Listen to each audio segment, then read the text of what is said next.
Hi guys, this is Melvin once again and welcome back to my YouTube channel. Sa video pong ito ay ibabahagi ko po sa inyo ang isang loan app na ito guys na dumaan na naman sa newsfeed sa aking Facebook account. Na kailangang mag-iingat po talaga tayo guys dahil mambudol na naman ito.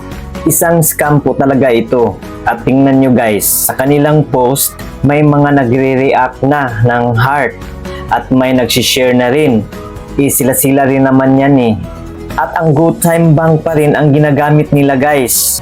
Parang isang kumpanya lang ito sila guys. Magkaiba lang po ang pangalan. At ang pangalan nito guys ay itong Moneybox Saving Goal.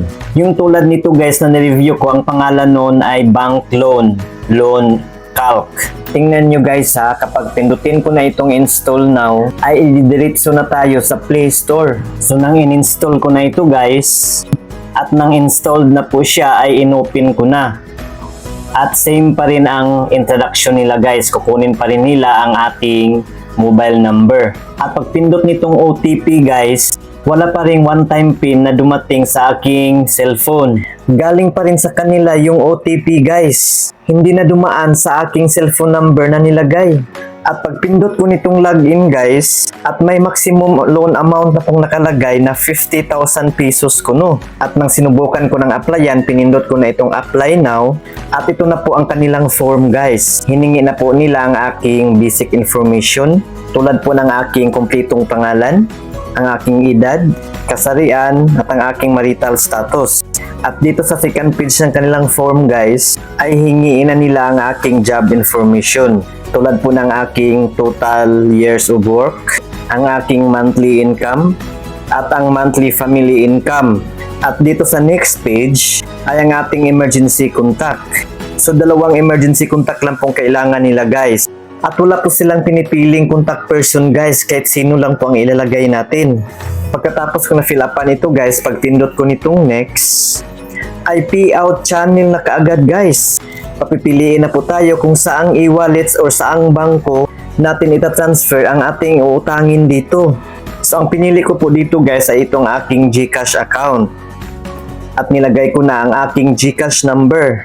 And then pag pindot ko nitong submit, under review na kaagad ang aking application. At may 30 seconds pa na countdown. At pagkatapos ng 30 segundo guys, ay ito na po ang nag-pop up. Approve na kaagad ang aking application. O diba, napakadali at napakabilis ang approval guys. So ngayon, pinagpatuloy ko pa rin. Pinindot ko na itong apply now. At ito na guys, pinapapili na po ako ng loan amount na gusto ko. So ang nilagay ko po dito guys ay 100,000 pesos. Eme-eme lang ito guys.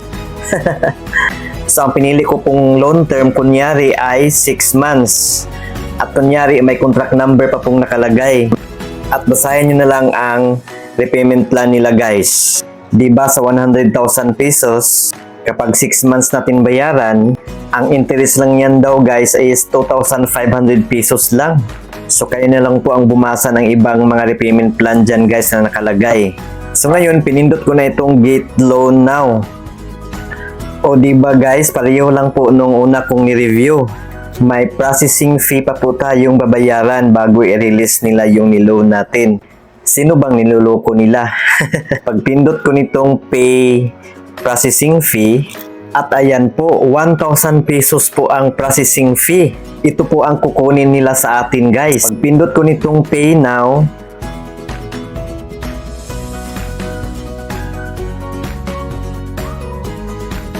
at may pa QR code pa sila.